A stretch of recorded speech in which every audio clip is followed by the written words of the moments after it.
The congregation-based communities approach, the strategy that we had in addressing the local issues, daily life issues at Chindanvalai congregation did not have very kind of uh, finely defined or systematic kind of phases in that ministry in the beginning. However, I could see at least four different distinct kind of phases involved in that ministry.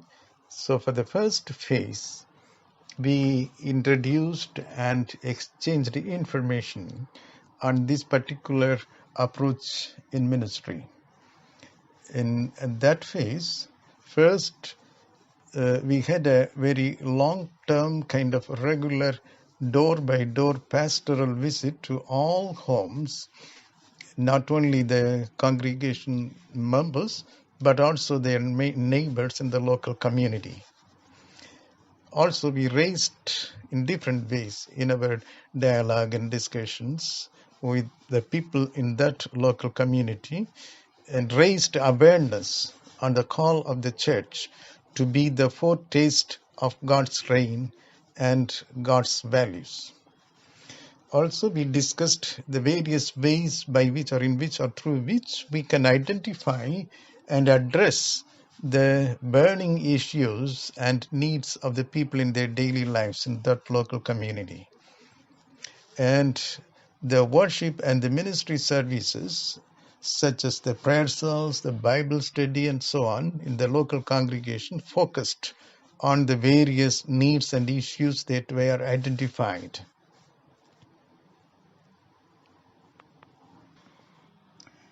During the second phase of implementing this kind of strategy, congregation-based community, the local congregation at Chindanvalai experienced shifts in their strategies of ministry as well as a shift in their administration.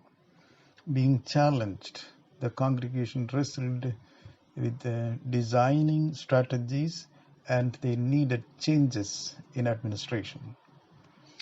Therefore, number 2, regular meetings of the congregations were held on the last Sunday evening of each month. They called it as family service and held it in open air, somewhere out in one of the areas or regions of the congregation in the local community. Congregants set their agenda and they raised questions why about the different aspects of their daily community life and the daily issues that they faced in life, such as they asked questions about why those who do not have money or any other resources, they couldn't afford to education or jobs and things like that. So they kept on asking different questions, every time asking why about the current status of things. Then they planned action or programs to address each of those questions. And in the light of whatever insights they got in response to the questions, they reviewed and redesigned subsequently the various liturgy programs of their monthly family services, as well as in other worship services too. They redesigned the subsequent continuous kind of next liturgy programs, particularly for the family service. During the next phase of the congregation-based communities strategy and approach in ministry, there were different types of ministries that were organized and reorganized. Basically, the whole phase, the following weeks and months, were focusing on initiating issues-related ministry groups. Types of ministries were reorganized, grounding on the needs and interests of the various categories of people in the community. For instance, the already existing traditional ministries such as the Sunday school, for instance, the admission and the activities of the Sunday school were open to any child in the local community. And also there were other ministry groups addressing their daily day-to-day issues such as illiteracy, employment, unemployment, the joblessness, and other issues. For every issue that were strongly felt, the local congregation set up a particular issue-related ministry group. Secondly, they appealed and worked with the committees that were working at wider level in the Church of South India. They worked with pastorate and regional level committees within the Church of South India. They were seeking assistance in human resource development, for instance, to train and to provide necessary kind of information and resource to the leaders and organizers. They could draw the kind of support from these wider pastorate or further wider level, regional level committees of the Church of South India. They also structured the network among the congregations within a particular pastorate in which Chindanvalli, that particular church, was a part of, and at the level of regional congregations in the Church of South India could still be strengthened with kind of network. Particularly in the local congregation, they had now set up a stewardship committee that coordinated all the kind of initiatives and proposals that came to organize ministry or around which we could set up ministry groups. Meaning, in the local congregations, to coordinate the various kinds of ministries in response to the issues, we set up a stewardship committee, picking up the volunteers both from the congregation as well as from outside in the local community. So this stewardship committee picked up the various proposals and made some recommendations to the church committee, and they worked together along with the church committee, the local church committee, who administered everything of the local congregation. The stewardship committee worked with the church committee throughout the year, month after month.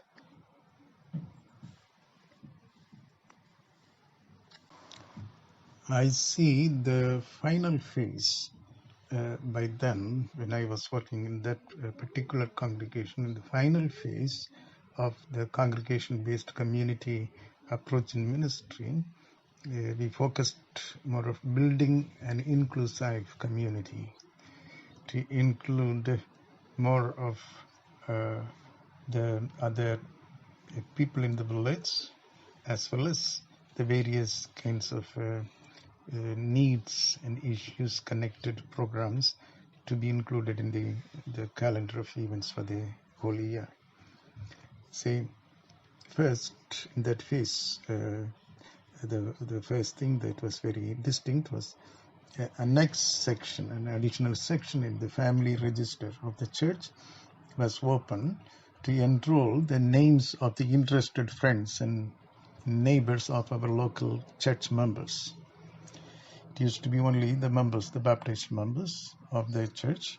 Now it is also open for the friends and neighbors of our church members. For instance, if they are interested in praying for the addressing of various issues and the transformation of the community and so on, or if they are interested in identifying and addressing local needs, their names could also be included in a separate annex within the common register or the family register of the congregation.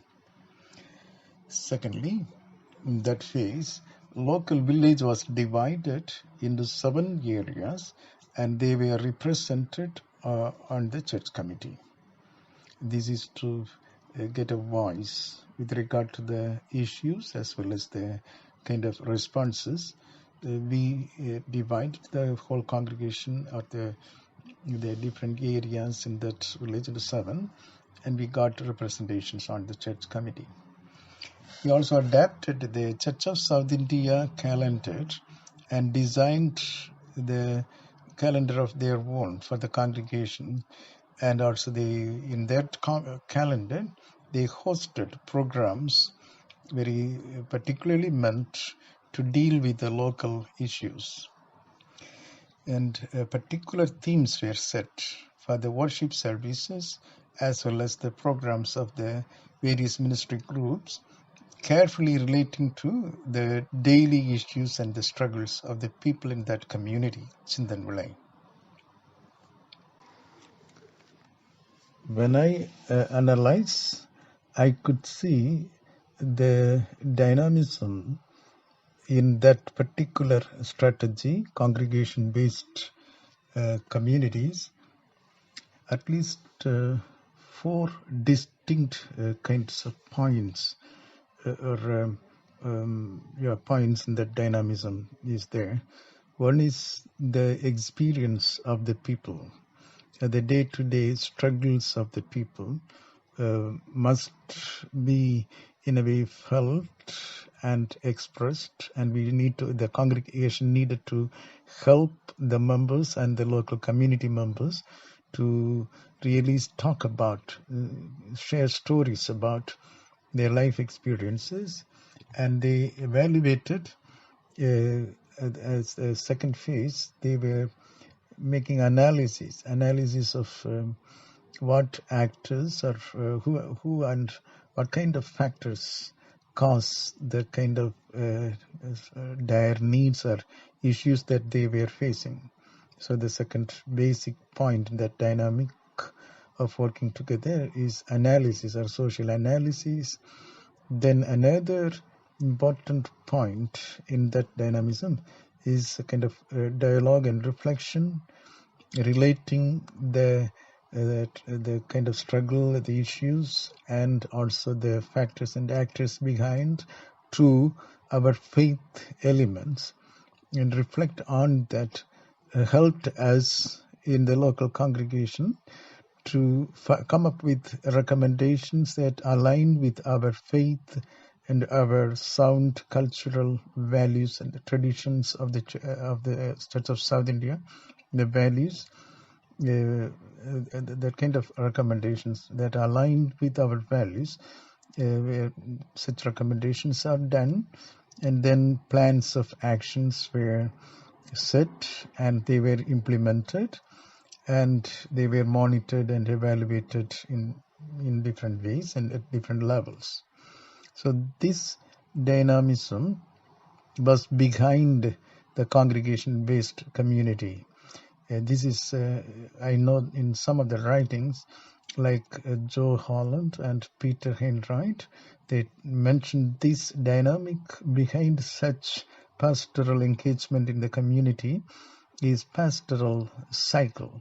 Later on, Maria Simperman calls it as pastoral spiral, because after the dialogue and discussions of the whatever issues and the causes, the factors and the actors behind, in the light of the theological elements or the values that people cherish, then they really, because of the recommendation and the plan, they move forward in being very prompt and responsive in addressing the issue, and in participating, many people joining and participating, the whole community little by little engaging. Therefore, it becomes a kind of spiral kind of experience. So it is called pastoral spiral by other writers as well.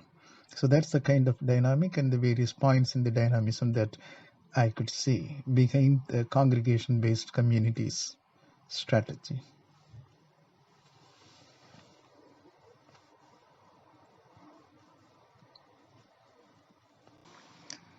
Just to remind and underline the basic, some of the basics in a pastoral spiral kind of approach in our strategies, is like in this diagram, in the middle we see the heart-like spot, we see the basics like we see or we notice or we observe the needs and issues of our community together, and then we reflect on that, both on the issue and analyzing and also in connecting with our heritages and our rich values.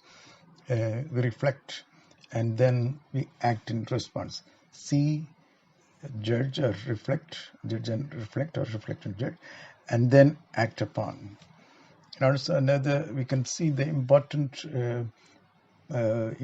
points or stages in this way of working and addressing an issue in a local community includes: one, the experience; the second one, analyzing; then third, reflecting; and then there is a kind of kairos moment, or a moment where you really are challenged as the community that analyzes their experience and reflect upon.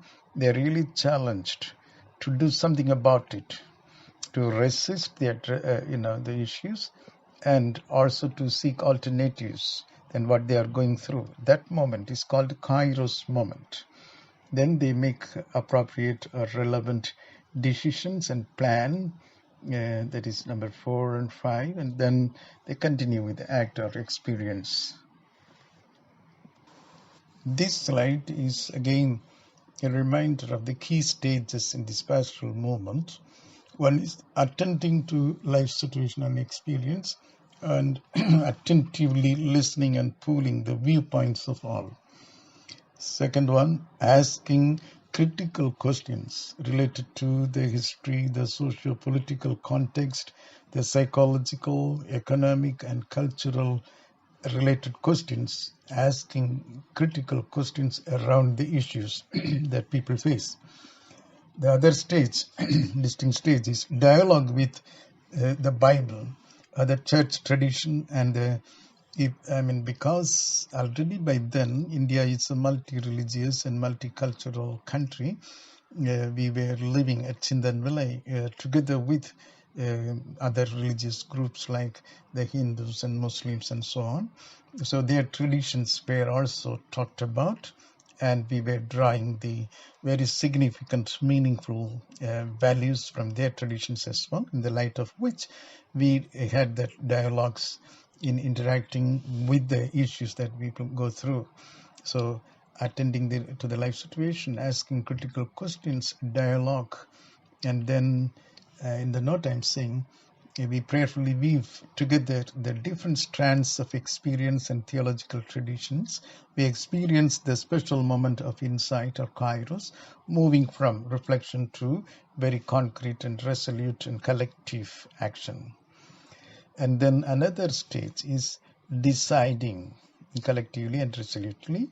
In the planning and strategizing as well as implementing is the next important stage. Subsequently, the cycle 1 to 5 turns out into a spiral as we continue with our see, judge, and act chain of action. As we repeat the stages 1 to 5 in our local context and in time. The essence of this pastoral spiral is used in the congregation-based communities.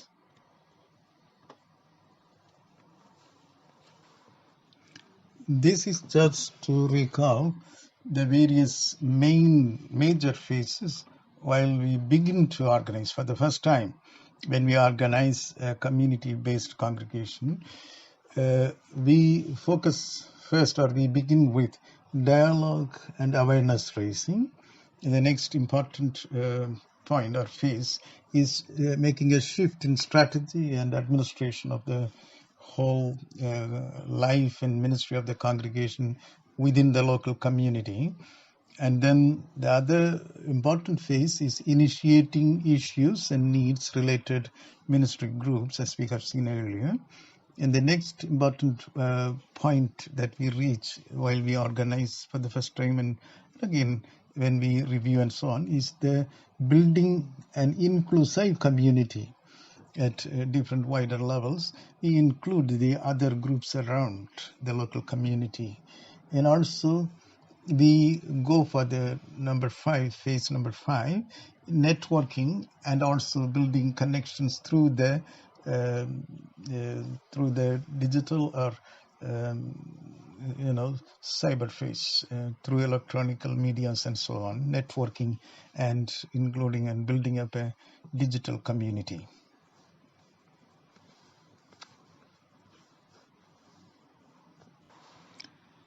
Now, this is the kind of basic structure or the various kinds of wheels that make this program, congregation-based community, to run as a spiral, to move forward. First important point or important axis in a way, the wheel, is family service. And it is in that family service that is the last Sunday evening of every month. People meet in the open space, open air, in the village, local village, together with whoever from the community can attend. So that family service that leads to the stewardship committee the following Sunday. That is the first Sunday of the following month, where these stewards chosen from the local community and the church, they usually during the family service time, the previous Sunday, that is the last Sunday of the previous month, they sit together in front in a semicircle, receive the feedbacks or the proposals from the community in expressing their needs and issues, and also in resolving the issues. Then after the stewardship committee meets on the first Sunday, they pass their recommendations and so on, reflection. They make the reflection and the planning based on which they make recommendation to the church committee.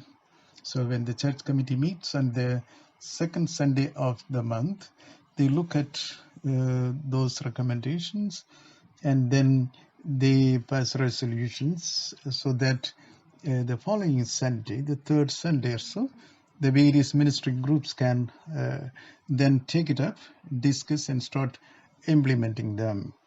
And once when they implement, they continue, especially the stewardship committee members, as well as the church committee members, they will organize, set up their plans to continue monitor and do the evaluation together with the local community in different ways.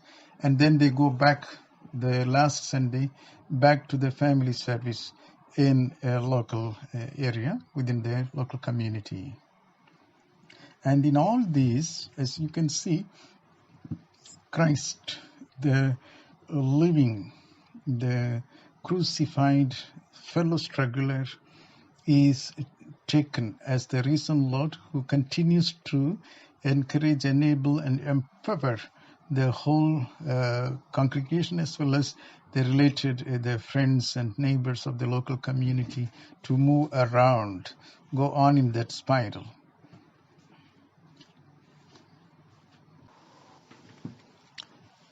So this phase, a special phase that is nowadays included in the congregation-based community approach, or the strategy in addressing the impacts of socio-political issues, including secularization and globalization, is a special phase.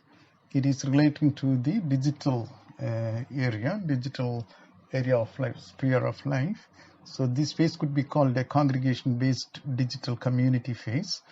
We include all these medias like emails, YouTubes, videos, Facebook, Twitter, blogs, and forums. Such digital media are God's gifts to humanity. If utilized in serving persons, communities, and environment, especially serving the most disadvantaged and vulnerable groups, then these media are seen and experienced as God's gifts to humanity. Especially, they are the best resources for us to serve humanity, to glorify God. They give access to a world of ideas knowledge at our fingertips, as we know. Church members are in any part of the world today. Christ, the head of the church, and the Lord and Savior as our liberator of life, is present and active throughout the world. So, church members, together with the local communities across the world, could be connected to a local, particular congregation in its response, in making response to the socio-political and other issues locally. And in this way, eventually, they will be contributing in one way or other to the ministry of addressing such issues at global level. Here we something more about the congregation-based digital community, in particular the benefits of utilizing the electronic medias and the cyberspace. Number 4 there, to avoid the kind of new, quick, instant kind of ways of people belonging and then divorcing, breaking off from a particular membership to a particular group or family and so on, to avoid that kind of quick ways of belonging and to change the risky kind of relationships into very responsible or just and sustainable kind of relationship to be built. Also, this helps to open avenues for evangelism and mission in a more effective, more rich, more wider levels. And also it helps to launch activities to give and receive feedback on their reflection and the events that are conducted or introduced at different locations around the world in connection, in mutual kind of cooperation, collaboration. It also helps to connect communities across differences such as religion, race, gender, culture, and the like. As we move on, Brother Jairi and Andy, in this final week and the final days of our semester 2-year learning, we will work on first the special reflection paper on a chosen kind of ministry, a ministry of your own interest. We will continue to work on that. Please continue to refer to the updated outline of your special reflection paper and submit it on Wednesday, the 12th of August. Then we will develop the very same paper, the special reflection paper, into the term end or final paper. Kindly continue to use, read and reflect on the class notes number 6 and 7, particularly talking about the considerations that we had to keep in mind as we design and initiate the various small group ministries, as well as please use my book, In the Unity of Our Faith and Knowledge of Christ, to see how we can identify the effective paradigm of ministry, as well as the pointers that could make our ministry viable to the social, political, economic, cultural, and other factors and issues of our various contexts in the Fiji Islands as well as Solomon Islands. We will also continue to refer to this video clip on congregation-based community and our ministerial practices. Then finally, after finish doing this final paper, submit it on Monday, the 24th of August. Thank you. So, my brothers, there we are. And we thank God and praise God for being with us as the companion, as the one, and also fellow struggler and the best friend in this journey of learning together during the past 7 weeks. Vinaka Vakaliv, thanks very much. Let's continue to do the very best in God's ministry, friends and brothers. God has done the very best for us. Let's remember that always. God bless.